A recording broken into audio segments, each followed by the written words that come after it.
and this is ingenious.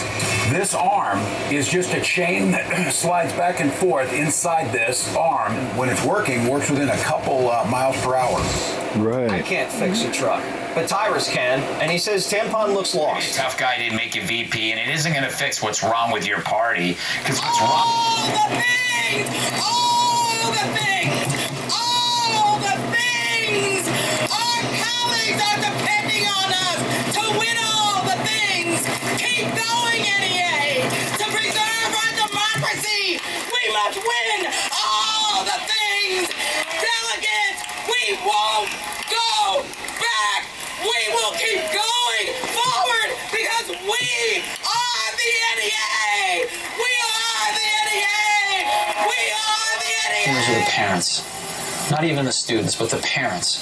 The problem that we have in this country is that the customers went away. The customers stopped paying attention to their schools for the most part. Mothers started working, and they didn't have time to spend at PTA meetings and watching their kids' school.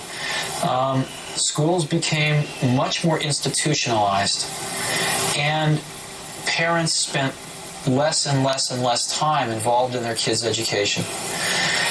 And what happens when a customer goes away and a monopoly gets control, which is what's happened in our country, is that the service level almost always goes down. And that includes cutting back on billions of dollars in programs that a lot of people care about. But what should be easy is getting rid of the pointless waste and stupid spending that doesn't benefit anybody. Whoa, whoa. Whoa, whoa, whoa, put on the brakes, put on the brakes. Welcome, welcome, boys and girls, children of all ages, hoofties, poofties, bung-eyed effers, right and left wing wackos, woodchucks, and chuckettes, kings and queens of the Northeast Kingdom, to another version of It's News to Us. Yeah, and if this is East Hill Road, yeah, a little further down the road is where this guy's gonna come blasting out of a, no, this is Route 105. Further on, I'll try and catch it. This guy comes blasting out of his, driveway with a silver pickup. Almost hits me, just kept flying right out. And then, like a week later, I was headed over to Coventry with the dog to breed her, and breed her with another dog. and this another silver pickup truck. This time a compact one, comes flying out of the loop road right near the river in Troy. Didn't stop or nothing, just missed me as I barely had time to brake. And now I'm on the way in here, and a silver pickup pulls out in Newport Center and almost slammed me. It's like, oh my God, man, is this a premonition or what? But anyways, who are we? Where are we? You are watching It's News to Us. Whoa, what was that? Drano. high tech. We're Newport Soldiers TV News Watchers. New brown cow. As the locals say, here we're all inclusive here. We're catered to men, women, everybody are all included. And oh, lovely. Okay. I'm gonna have to get that because Where are we going? stupid. Huh? I just dropped. Oh. I'm having a coronary. You want me to edit this part out? No, it's fine. It shows the hokiness. Taped live, not in front of a studio audience. Is that your car right there? No, it's gonna be a while. We gotta go all the way through Westfield and everything All right. before we get back there. Okay. Everybody's ears are popping now. There we are. What a little resolution there? Huh. Funky. Anyways. Wow. Yeah, whatever. These are websites. If you can see them, you can have them. Oh, that TV you're looking at's terrible. Oh, the monitor? Yeah, it's nice and clear in here. Okay. And here's some more right here. Yep. That's a little better. And let's see, are you mad all the time? Ask your doctor about Anga Chucks for woodchucks and chuckettes, specifically formulated for Northeast Kingdom. And will somebody teach these kids how to spell? You know, I mean, really, boys and girls, how hard is it to spell Angus? But, you know, nope. That was either a mistake or blatantly on purpose. Yeah. It's at night, which leads me to think that the boss had gone home. Somebody had some fun. And get your little daughter an Iber Johnson revolver. That's right. Nobody will mess around with her on a date. I used to work at that place, Todd. Really? Yeah, when I got out of that was the gun that killed Bobby Kennedy. And your representatives, you Vermonters, they want to hear from you. Call them up, give them a piece of your mind. Of course, we know that all that's left is pieces. And it was horrible, man. Albert, the teacher at the trade school, said, Geronimo. He called me Geronimo because I had this bandana. They wanted us to wear hairnets, right? And these hairnets in machine shop, and they looked so stupid. They said you could wear a bandana, or what do you call it? Like Jimi Hendrix used to wear, headband. So I got one from my aunt who worked at this embroidery company down in Shirley, Mass, right? It was like one of those things you see on the side of a peasant's outfit, you know, Todd? Yeah. It was all these flowers and stuff, and so Albert used to call me Geronimo. And he's all like, don't worry, Geronimo, I'm going to get you a good job down at Iber Johnson's. Yeah, right. And so we had work study, so we'd work a week and then have school a week. And I went to Iber Johnson's. It was this horrible old brick mill. Like, there's got to be some similar up here, like maybe in St. Johnsbury or something, you know. Or over in Winooski, say, you know. Yeah. Those old. It was like that, and they said, make sure you bring your lunch to work in a metal bucket or a metal lunchbox. And I says, why? I said, so the rats won't eat it. Yeah. They'll eat through the paper. And it was horrible. It was not even machine shop. It was a machine operator, where you take a pistol frame out of the box, put it in the vise, tighten it up, mill it, put another one in. It was just, I said, no. So I went, after a week of this, I went back to Albert and I said, look, Mr. Ashton, I says, it's a North Hill barn. I says, at North Hill Road in Westfield. I said, Mr. Ashton, I did not go through 3 years of friggin' blueprint reading and trigonometry and every other damn thing to get a job in a operator. So anyways, he says, I'll tell you what, I'll send you over to see Kenny Sanborn over in Leominster. So I went over there and I did my apprenticeship. It was a little bit of everything. It was great. I had to think, and I learned a lot from the older guys. And not by asking them how to do stuff. This is where you did the right way to do it. Is I'd say, look, I was thinking of doing it like this. You know, I'd start off here and cut this first and do that. And they'd say, well, no, if you do that, you might have problems later on with this or that. And they'd gladly help you that way. You know what I mean? Right. You actually showed some initiative. Yeah. And it was great. I worked with a guy who's a World War I vet. It was Kenny's father-in-law, Lester Gove, had this old farm. He sold it to P.J. Keating's, this cement company.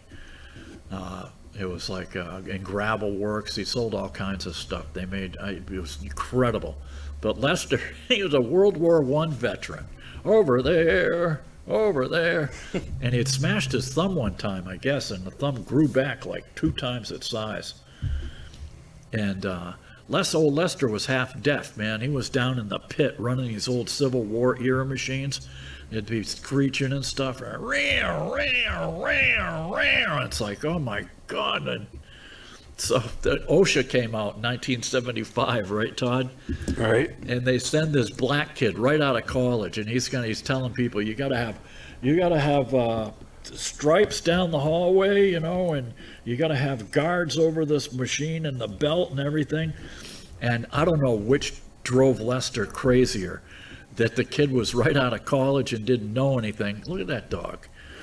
Or that he was black, or that he worked for the government. I don't know, but maybe it's all of the above. Lester did not like that. But anyways, half the stuff was just common sense. I mean, you stay away from gears and stuff, especially if you're wearing a necktie or anything, because you're going to choke. You could choke and die. But anyways.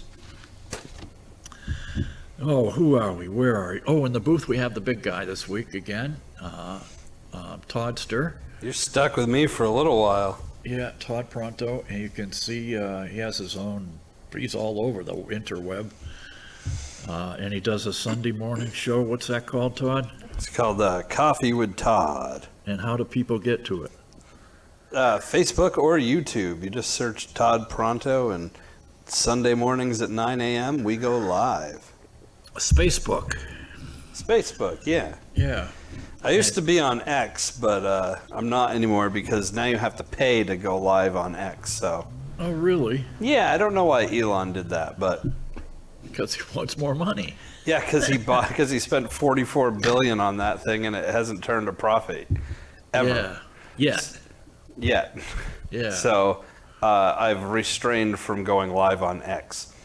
Yeah. So go to Coffee with Todd's, and he promised me he would get Warpath coffee and K-cups if I plugged his show. Yeah, now that you showed me where the K-cups are, I went through the whole list and just saw the bag coffee, and I was like, well, but yes, they will be coming.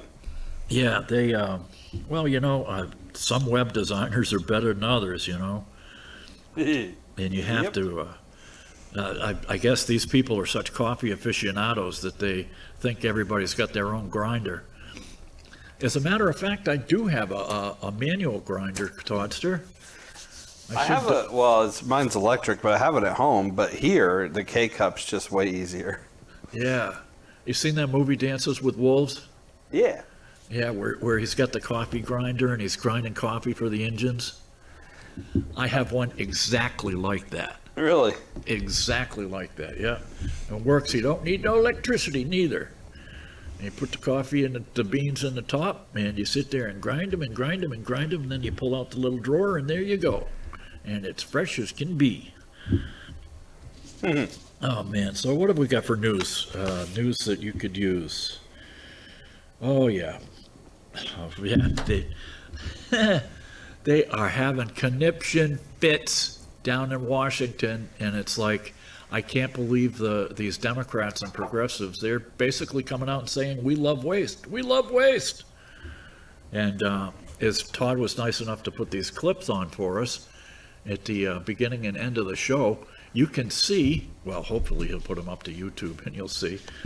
I will. and you'll be able to see that they've every generation of politicians has pledged they were going to go after this stuff, and only when Trump starts doing it with the help of Tech Patrol or whatever. No, what's it called? Elon's T-shirt there. Doge. No, he has a T-shirt that says. God, what does it say? Occupy Mars. No, I'm sure he's got one of those too. Oh, he definitely does. Yeah, it's called Tech Help or something. Oh, Tech Support. Tech Support. Yeah, there you go. Yeah. Thanks, Todd. And he's up there and he's going after stuff, and by Jesus, it's driving him absolutely freaking crazy. And even here in Vermont too. This is from this week's or last week's 7 days. So by the time you see this, it could be very stale. Thanks, Todd. But it's timely. It's still timely. Where the hell is it? This is the drinking issue, I guess. And it's called Green Mountain Transit announces a round of cuts. Well, you know, God bless them, but they've been running Ride for Free since the scamdemic, Toddster. Yeah. Yeah, where if you didn't want to pay or you couldn't pay or do whatever, you could just hop the bus anyways. And you just wave at the guy behind the wheel and off you go. This is where the guy pulled out from me. There's Becker's place on the left. Right on the right here, over the bridge, this guy a few weeks later, came slamming out into me.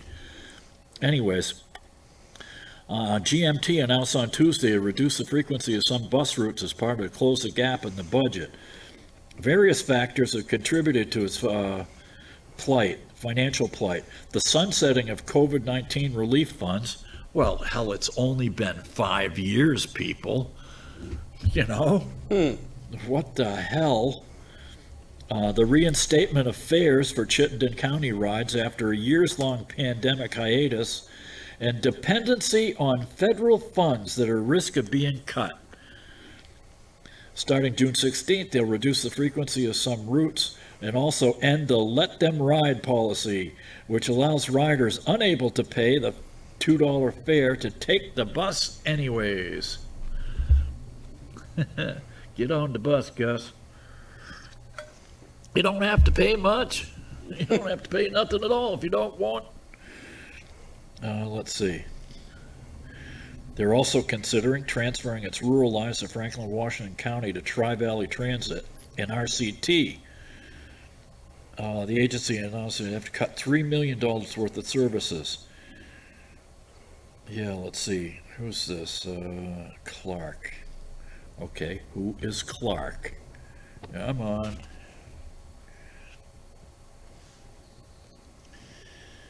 Oh, for crying out loud. I hate when they do this. The print's very tiny, and they mention somebody's name once. Clayton Clark, the general manager. Clark warned that next fiscal year presents similar changes and another $3 million gap and further cuts. Clark also announced on Tuesday that the agency has scrapped its Justice, Equity, Diversity, and Inclusion Committee and replaced it with a Rider Experience Group. Okay, here we are. Now we're on East Hill. We go about a mile down the road, and this guy's going to come flying out of his driveway right in front of me. The Justice, Equity, Diversion, and Inclusion Committee. Why would you need a committee like that with a bus, Toddster? Hello? Hello? To show you're important. Yeah. To ensure you get more federal grants? Yes. Or something like that? Let's see. That's in response to Trump's executive order targeting DEI programs, which are unconstitutional because the Constitution says that everyone has equal rights. And you can't just plop your ass down and say, I have more rights than you because I have more melatonin in my skin or a darker pigment or where I come from or my religion. And no, we're all equal here, and it's about time you get used to it. Yeah, let's see. The agency will also pause electric bus purchases, which had been sponsored by the Federal Transit Administration. Oh, so we're gonna put a stop to the electric buses that don't work because we can't get any money for them anyways. And look at this. Oh, don't you love it? Here's a cartoon picture. There's Musk. And look at Musk. He's pulling out the welcome mat, Todd. See that? How evil he is. He's bad Muskie. Bad Muskie. Yep, no room. Federal cuts will hobble defenses against housing discrimination in Vermont. How can you have housing discrimination in Vermont? We're like, what, 98% white? What the hell? I don't know exactly. Just slightly less so than Maine, I think. Yeah, that'll guarantee jobs for at least 5-10 people at $100,000 a year. Oh, we need that committee, man. Oh, for crying out loud. The result could be a housing landscape that is tilted even further against people on the margins. And here's another one. Just when you thought these people can't get more stupid. We got to come out to the straightaway yet.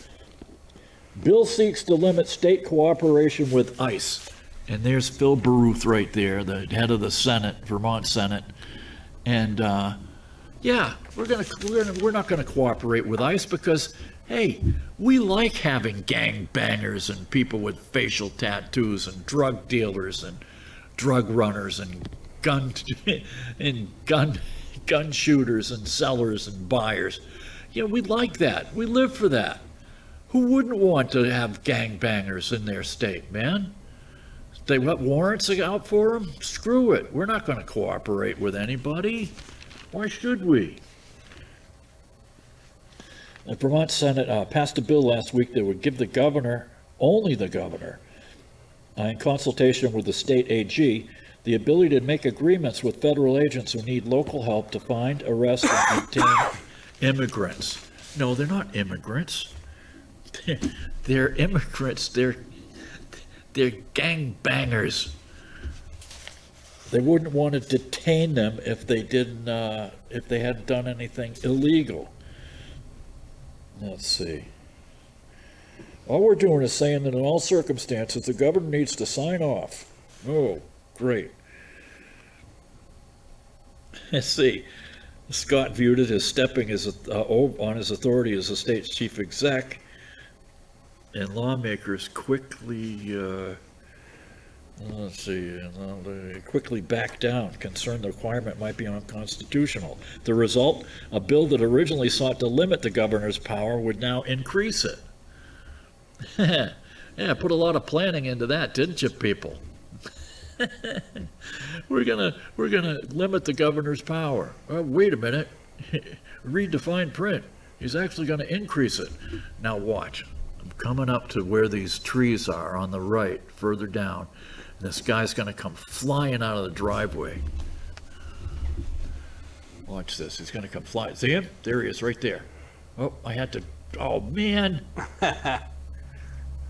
Oh, damn it. Well, I can bring it back and pause it. You can? Yeah. God, by gumbo, we have the technology. Oh, did I go too far? Yeah. Oops. Well, it's pretty touchy. Yeah, right before the dashboard shot. Let it run. Let it roll. I'll try to pause it when we get there. Yeah, as soon as you see that truck. Yeah, there. Oh. Ah, nuts. Hold on.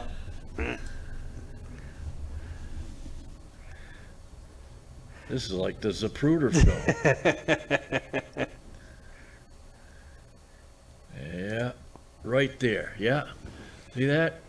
Yeah, he pulled out a little close. How fast were you going? I was doing like 35, 45. Yeah. Yeah. Zipperhead. He scared the crap out of me so much that I dropped the camera and grabbed the wheel. Okay, we're on with the show. This is it. Whoa, look out, buddy. Look out! Probably grabbed onto the dog or something. The American Civil Liberties Union supports the narrow bill as the first step. Well, if the Civil Liberties Union supports it, then it sucks. Anyways, this is the booze issue. And you know what? They've finally come out with studies that what some of us have known all along is that even a small amount of booze daily will really mess you up. And this is the top of East Hill, and it kills me because this field on the right, Todd. Yeah. You could land a friggin' 747 on that field. That's how big it was. And what did some flatlander do?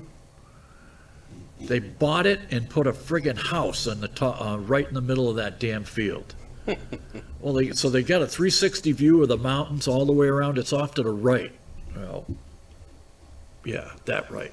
And they put in this little McMansion. And but the wind up there is insane. How they can get in and out of their driveway in the winter is beyond me. It's crazy. And all these people who are doxing Tesla owners and keying the sides of them and stuff like that. Why is it only that the libs are for their do violence, Toddster? You know, when people didn't want Bud Light because of that Dylan Mulvaney, whatever he is, she is, they are. All they did was boycott Bud Light, or they'd buy a bunch of Bud Light and shoot it with machine guns. It wasn't like they went to the store and shot it with machine guns, somebody else's beer. You know? I mean, it was a Kid Rock or somebody was shooting. Anyways. It was Kid Rock, definitely. Yeah. Why does it seem that the conservatives are the peaceful ones? Because we are? And I don't know. Wait, you consider yourself a conservative now? Yeah, I've gone over to the dark side. He's crossed over. I couldn't take it anymore, man. I was sick of being told I was the enemy. You're white. You're white. Baby boomer. Gun owner. Yep. That's it, man. You're terrible. Yeah, I'm just a horrible person, according to Democracy Now! Yeah, and the ingredients. This is where I saw an interview with Bobby Kennedy Jr. You know that there are 10,000 ingredients used in foods in the USA, Todd, while there are only 400 that are used in the European Union.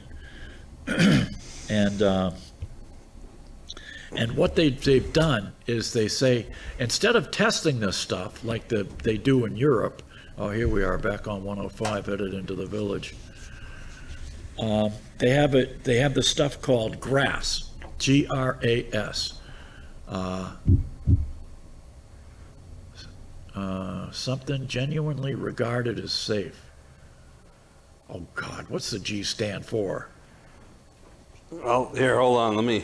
Generally. Let me fact check you. Generally regarded as safe. Yep. Yeah. That's it. And so instead of using lard or whatever to cook French fries in and stuff, they're using like what do you call it?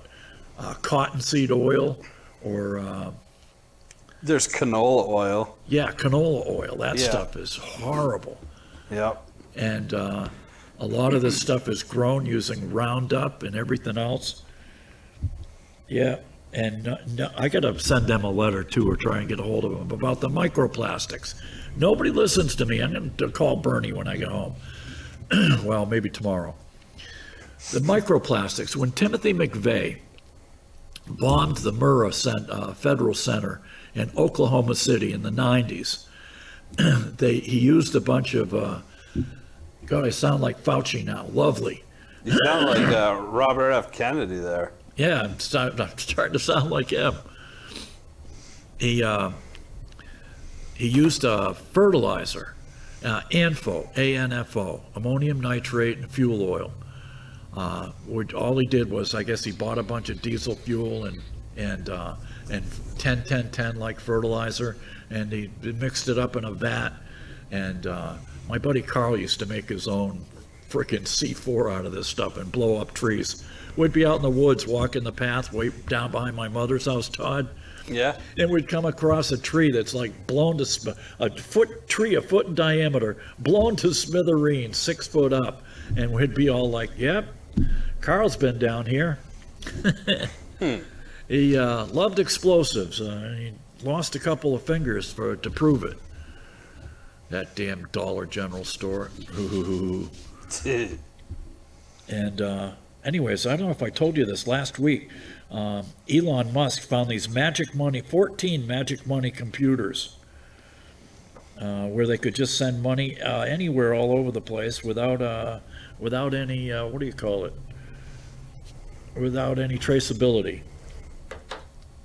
You know that there are 90,000 IRS employees, Toddster? 90,000? Yeah. And, How was there? and most of them couldn't name their 5 past weekly tasks. What did you do last week? Name 5 things. Yeah. Me? Huh? Me? No. Oh. The IRS people and a lot of government employees. I was going to say, I did 5 things an hour ago. It's like my manic depressive buddy. You know who he is, right? I think I know who you mean, yeah. Yeah. Oh, well, he's an good old friend. He calls me up on Sunday. Rarely calls me up, right? Very rarely. We'll usually email each other or whatever. So he calls me up and he wants to chat. So we're talking on the phone, which is highly unusual. And he's going on and on. His sister works for the Department of Homeland Security. She's worked there for like 20 years. And he keeps asking her, well, what do you do? And she can't or won't explain to him. She's, oh, you're one of them now, huh? And he's all, well, no, I just want to know, what do you do? I mean, tell me, what do you do? You know, you've worked there forever and ever. You've gone from the New England area, DHS, down to Florida. You know, what do you do?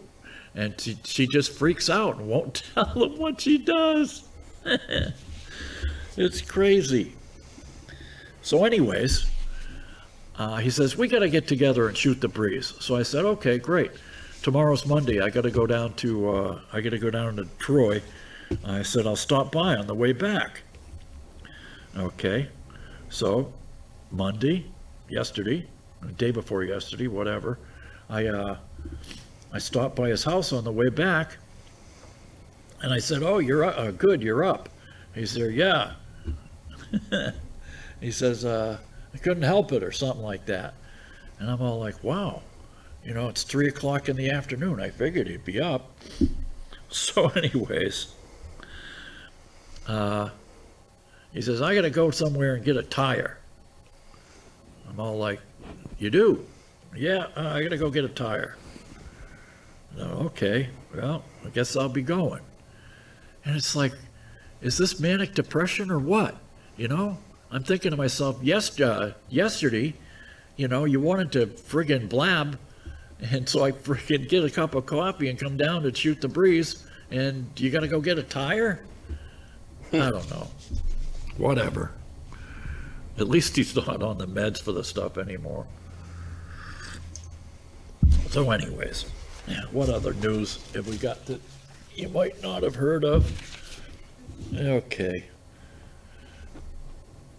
Planned Parenthood's third of the budget is from the feds. They get $700 million a year. Okay, then. You know, there are 10 million unfilled jobs in the USA. So when people like my sister start whining about putting all these people out of work, these government employees out of work that aren't doing anything, just remind them that there are 10 million unfilled jobs in the USA. Okay, the Department of Education, between, what is it, 11 to 18%, they get money from the states, 90% to the feds. As of 3/20/25, the Department of Ed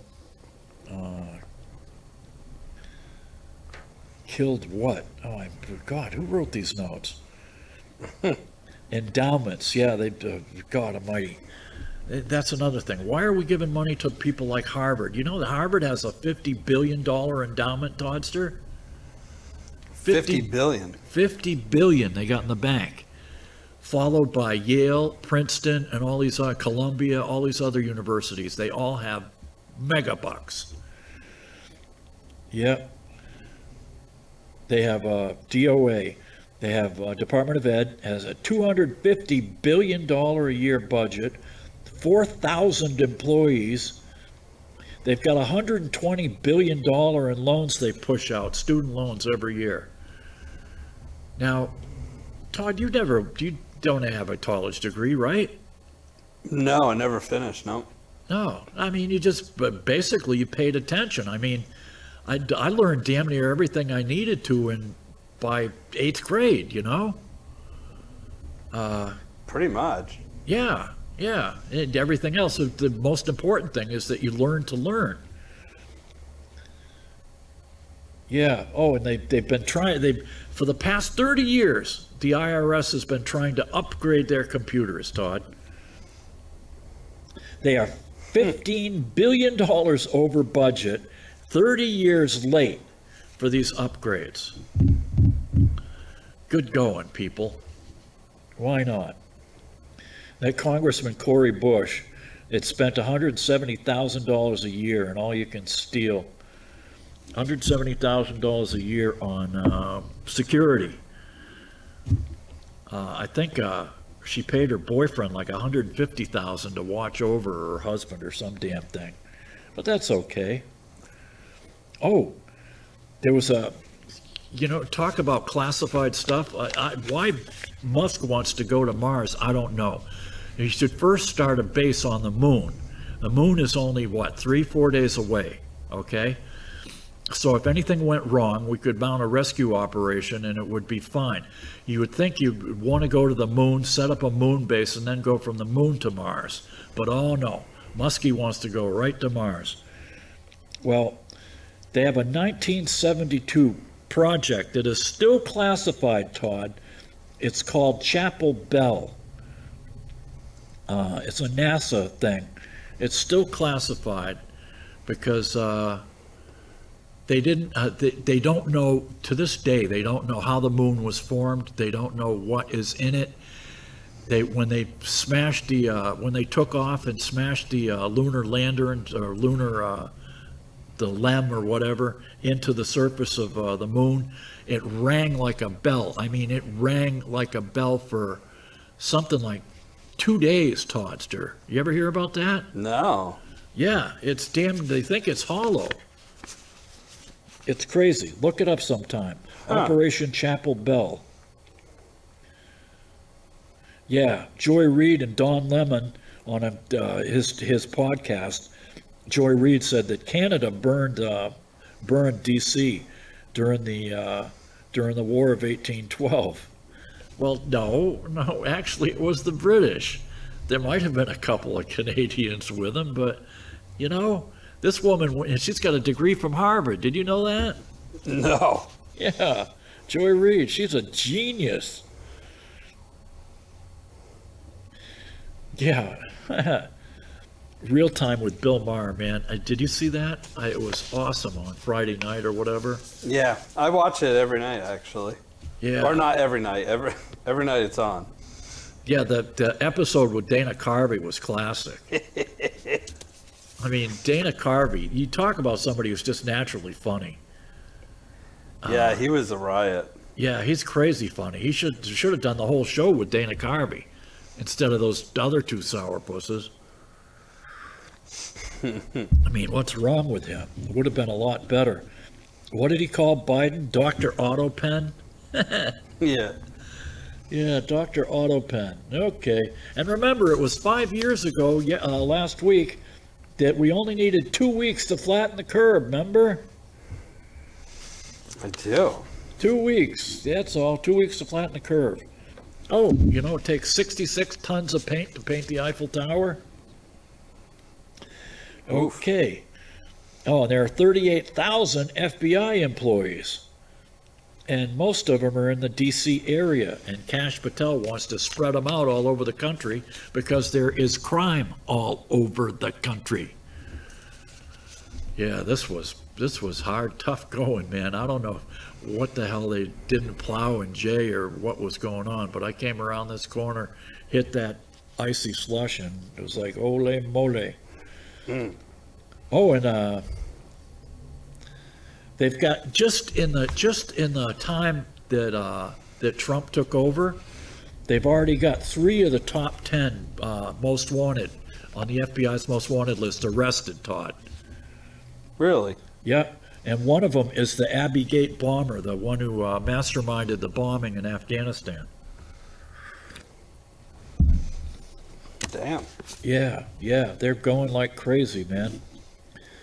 And they didn't get squat under Biden because they were too busy chasing around Catholics, old-fashioned Catholics that did the Latin Mass, parents at school board meetings and stuff like that. Oh, and just the past couple weeks, from March 18th to March 23rd, ICE has arrested over 370 masshole aliens that have warrants out and were wanted for sex crimes and drug crimes and all kinds of crimes. 370. And remember the governor of Massachusetts, what's her name? Hold it Healy.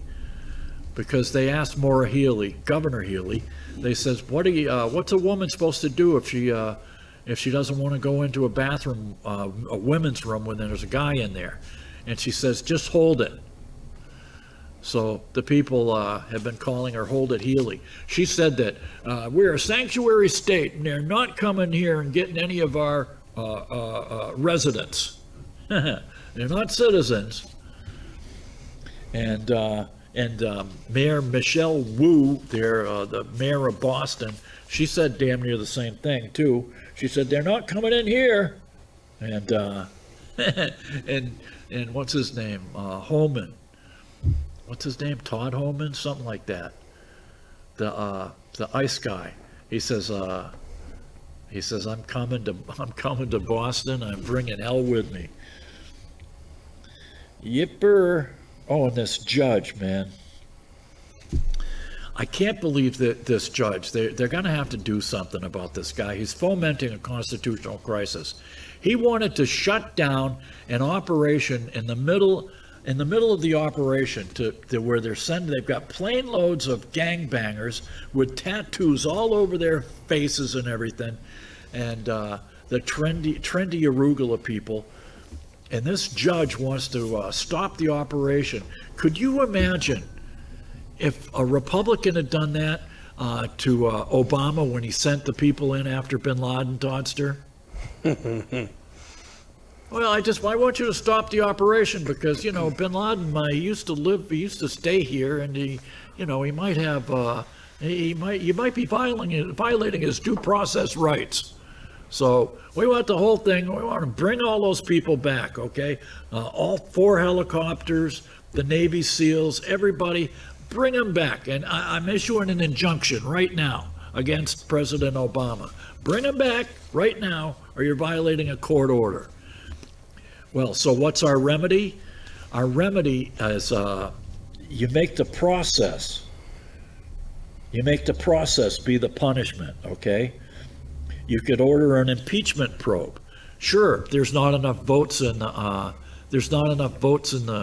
Senate to convict him, but you impeach him, and in the meantime, he's tied up in court, or he's tied up in the impeachment probe, and you got him on ice. Okay, and then or you could take away the funding for that court, that circuit court in D.C. Or you could strip his jurisdictions. And lastly, you could have congressional oversight, because Congress, according to the Constitution, which everybody should have a copy right here. I've got mine from hillsdale.edu. The Constitution made the It made the Congress. Gave them the power to create the courts, okay? Then they have the power to shut them down when they get too big for their britches and start interfering with the chief executive. This Judge Boasberg, man, he tried to monkey wrench an operation in progress. Never mind the national security. Never mind expelling foreign terrorists. And it would screw up El Salvador, too, because El Salvador's down there. It was a semi-secret operation. They're down there waiting for these planes to arrive. And And we'd have to call them up and say, sorry, we're not coming because Judge Boasberg said to returno to shitholio. It's crazy. Oh, and we're paying $3 billion a day on interest on the debt. Oh, and they Muskie, his Musketeers found 330 million Small Business Association loans to people under 9 years old, Todd. Sweet. That's right. You too could have your kids get a small business loan. And why not? They're handing them out. Oh, man. And then yesterday, this Intel leak, it's just much ado about nothing. It cracks me up. It was like a Chinese communist or a Soviet era struggle session. That's all it was, these hearings. It was a show trial. All they did was throw dirt at each other. And let's face it, you wonder why young people voted for Trump in big numbers, boys and girls? You really want to know why? Okay, here's why. You know what the average age of a new car buyer is, Todd? A new, not used vehicle. No, a new car. 50? Either bought or leased. Exactly. Yeah. You know what it used to be when I was a kid? 25. Yeah, it was like 28, something like that. It's crazy, man. Yep. Yeah. They don't have the money, man. It's wrong. It's all wrong. Let's see, what do we got here? Panic hits Democrats as Trump goes after their money and infrastructure. This is from redstate.com. Trump is tearing out the infrastructure of the Demo party and setting off panic in progressive circles. According to the New York Times, his attack on Democrat funding, fundraising, organizing, and legal organizations are presenting the Dems with a threat that only Republicans have encountered in the past. The report highlights Trump imposing what amounts to economic sanctions on three major affiliated law firms, Perkins Coie, Covington and Burlington. I think it's Covington and Burley. That's wrong. And Paul Weiss via executive orders. See Trump's Red State and Trump's executive order barring. One of those firms, Paul Weiss, has made its peace with Trump while others are fighting him in court. Yeah, Paul Weiss, big law firm, admits wrongdoing, abandons DEI, and pays reparations to meet Trump's demands. Also of concern is the possibility that Trump may seek to review and revoke the nonprofit status of some of the blatantly partisan nonprofits operated for the benefit of progressive causes and candidates. That would be the non-governmental organizations that are really governmental organizations. Go figure. Mm-hmm. Trump himself appeared to call into question the tax exempt for Citizens Citizens for Responsibility and Ethics in Washington, a Democrat-aligned watchdog group that has long been among the more aggressive litigants against him and is currently suing to force the release of records related to Muskie's cost-cutting. Let's see. Most of the article is devoted to Act Blue, an attempt to frame criticism of as some fantasy Elon Musk has dreamed up. Something stinks about Act Blue, Musk wrote March 7th. A day later, he claimed without evidence that Act Blue was funded by mega donors, including Herb Sandler, who died in 2019. Anytime you see a leftist media outlet refer to something as being without evidence, you know that what they're talking about is correct. And this Colombian, this you got about 5 minutes, by the way. Okay, cool. Thanks, Todd. And this, wow.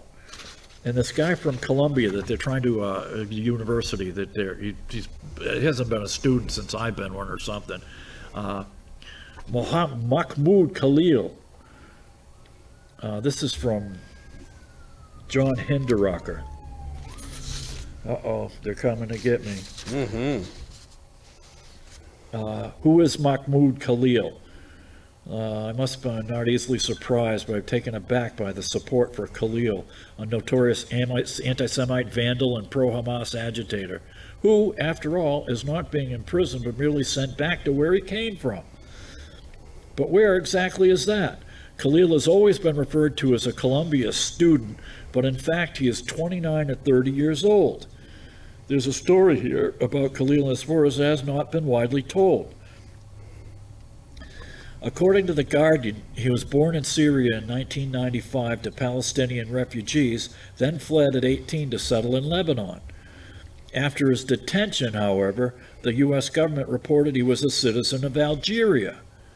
So how did he end up there? His professional history is equally convoluted. The Guardian claimed he worked for various NGOs, international NGOs, and landed a job with Britain's Foreign Office, where he helped administer the prestigious Chevening Scholarship Program. The Telegraph had reported that Khalil worked for the embassy, not the Foreign Office. Then it was on to the United Nations, where Khalil interned for UNRWA, UNRWA, the organization's agency for Arab Palestinian refugees, as a recent lawsuit claims, and a major source of staffing and funding for Hamas. How did a Syrian refugee end up in these positions? Yeah, let's see. His case has been taken on by no fewer than 19 lawyers. 19 lawyers, Toddster. Heading his legal defense team is Ramzi Qassem, professor of law at CUNY, New York, with a panoply of connections. Himself a Syrian immigrant, Qassem is a fellow of the Paul and Daisy Soros Fellowship for New Americans, which helped fund his legal education at Columbia. At CUNY, Qassem founded Creating Law Enforcement Accountability and Responsibility, CLEAR, don't you love the acronyms? Which, among other areas of interest, focused on challenging Trump's treatment of Muslims on the no-fly list.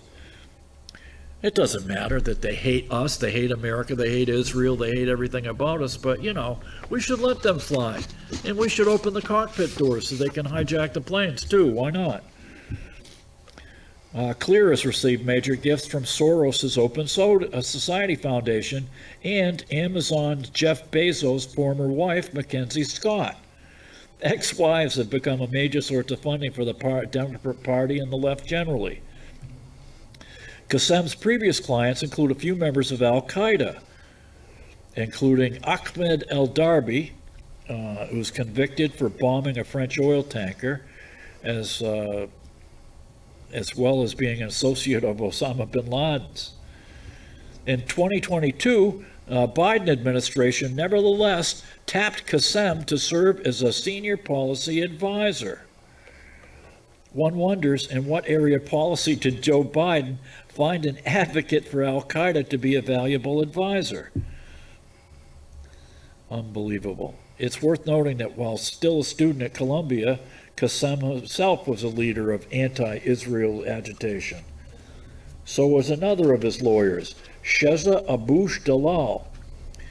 In a recently surfaced video, online training of anti-Israel activists, Dalal acknowledges that statements in support of Hamas may implicate a non-citizen's legal status, the very assertion that she and Khalil's other lawyers are now denying, and advises her charges to remain silent rather than frame themselves. The purpose of this nefarious cabal is to destroy America, which they call the Great Satan, and they call Israel the Little Satan. The Khalil case points to a long-term effort to capture American institutions, change them from within, and push policies and ideas that lie far outside the social consensus and, arguably, the boundaries permissible by law. Ramzi Qassem is typical. He's committed to a long list of radical causes, from defanging law enforcement to defending America's sworn enemies. Nonetheless, he's enjoyed heavy support from progressive philanthropists, accreditation from America's finest schools, and eventually made his way to Washington to help reshape democratic or progressive policy. The plot against America has friends, participants in high places. Shadowy activists subverting the will of the American people and then seeking protection from a bubble of big money NGOs and ideologically aligned government officials isn't a safeguard protecting our democracy. It's a clear and direct threat to our national security and interests. Yeah. Okay, how much? You got like a minute and a half. Yeah, a minute and a half, my God. I'll have to get to these next week. I've got a couple newspapers here, older ones, from 2023, where Biden's verbal and physical stumbles have become fodder for critics trying to cast him as unfit for office. Oh, really? During a routine physical, his physician, Dr. Kevin O'Connor, declared Biden healthy, vigorous, and fit to handle his White House responsibilities. I'll read that article next week. Oh, yeah, sure. And he wants to come back now, too, we hear. I don't know, come back where, or what, who knows. But old Joe and Dr. Jill and the auto pen, too, are looking for a comeback. Well, why won't that open up? There we go. Well, once again, you wasted a perfectly good hour of your life watching this stupid show. So hopefully we'll see you again next week, inshallah, as the Hebrabs say. So until then, get down on your hands and knees in the men only mosque, sniff the bum of the guy in the man dress in front of you, head east and worship the meteorite in Mecca and go, Allahu Akbar, Allahu Akbar, Allahu Akbar, Akbar. Wow. Works on vacuum, pulls, and this is ingenious. This arm is just a chain that slides back and forth inside this arm. When it's working, works within a couple miles per hour. Right. I can't fix a truck, but Tyrus can, and he says Tampon looks lost. Tough guy didn't make you VP, and it isn't going to fix what's wrong with your party. Because what's wrong? All the things! All the things! All the things! Our colleagues are depending on us to win all the things! Keep going, NEA! To preserve our democracy, we must win all the things! Delegates, we won't go back! We will keep going forward because we are the NEA! We are the NEA! We are the NEA! Those are the parents. Not even the students, but the parents. The problem that we have in this country is that the customers went away. The customers stopped paying attention to their schools for the most part. Mothers started working, and they didn't have time to spend at PTA meetings and watching their kids' school. Schools became much more institutionalized.